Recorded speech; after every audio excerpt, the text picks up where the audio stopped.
God, it is so hot in here. I cannot believe we don't have AC. Like, what are we supposed to do? Oh, wait!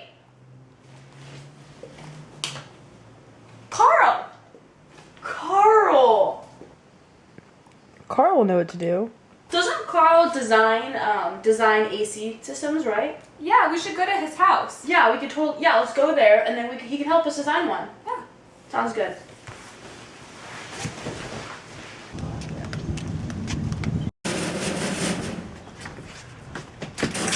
Hey ladies, how are you? Hi, are you Carl? I am.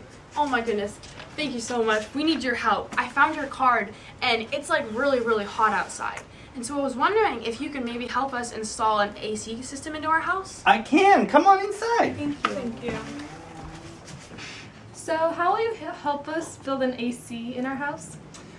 So, how would we do that? The first thing that we would do is we'd look at the number of people that there's energy that's coming into your house, and there's several sources for that. The first one would be the people that are in the house. Then there's the electrical equipment in the house. Then there is the solar gain and the other gains that come through your walls, and then similar thing through your windows. So we do all that. We take all that information, we put all that information together, and then we would come up with what we call a load calculation, and that calculation would help us determine what your heating demand would be and your cooling demand would be for your house, and that would help us to tell us how big it would need to be, because we basically would try and look for the peak on that graph within an acceptable bound. That determine how much energy we need to use for that and how big it needs to be. And then we'd come up with, some sort of energy graph that would explain, well, how much is this really going to cost me, and how much energy kind of over the year you're going to use.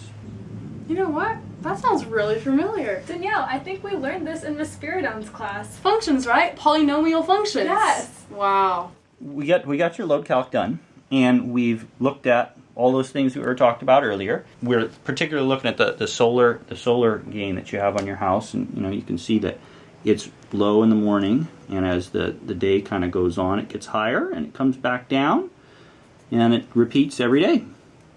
A polynomial is an expression of two or more algebraic terms. And usually it consists of several terms that each contain different powers of the same variable. So this is the equation that we started out with. Basically, to find the first x, what you would do is you would use the rational roots theorem, which is p over q, which basically is when you take the factors of this coefficient and put them over the factors of this coefficient. So it would be plus or minus 1, plus or minus 2 over plus or minus 1 and plus or minus 2. So then you just have to test all the numbers out using synthetic division. So we just tested 2. So we found that our first root was x equals 2. And then we continued on, we got this new polynomial. Which is basically just a quadratic equation. Yeah. And then we did the quadratic formula, which is negative b plus or minus b squared minus 4 times ac over 2 times a. And then we plugged in the numbers and we got these two as our other zeros. It came out to about 0.28 and negative 1.8. And so knowing that this was an x to the third, we knew that there were going to be 3 directions, 1, 2, and 3. So we just graphed it like that. And that is basically how to solve for x's for a polynomial in graph. So in his work, Carl does a lot of examples with different kinds of graphs. Some of these have to do with finding certain angles and certain points on the graph, which will determine things he'll need to know for designing the AC system. So here's this example, and it's find the angle of incident of light on a window at noon on August 1st. The window is vertical and n is the day number, which is February 3rd. This is the angle of window relative to due south, which is 0 degrees, and this is the angle of window from horizontal, which is 90 degrees. W is the hour angle, which is 0 for noon, and this later is the equation. Basically what he does is he plugs all those values into the equation he has, and he ends up getting 69.43 degrees, which is basically the angle of incident of light on a window at noon on August 1st. So obviously this is way more difficult than what we learned this year in the first trig/pre-calc class. And it's not exactly the same concept because Carl uses many different types of graphs and different types of polynomial graphs within his work.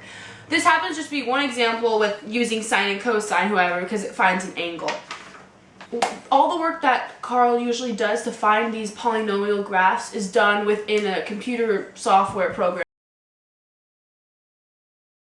Thank you so much, Carl. I know, we're no longer hot anymore. It's great. Well, I'm glad I could help you guys. You know, in fact, we're actually pretty cool now.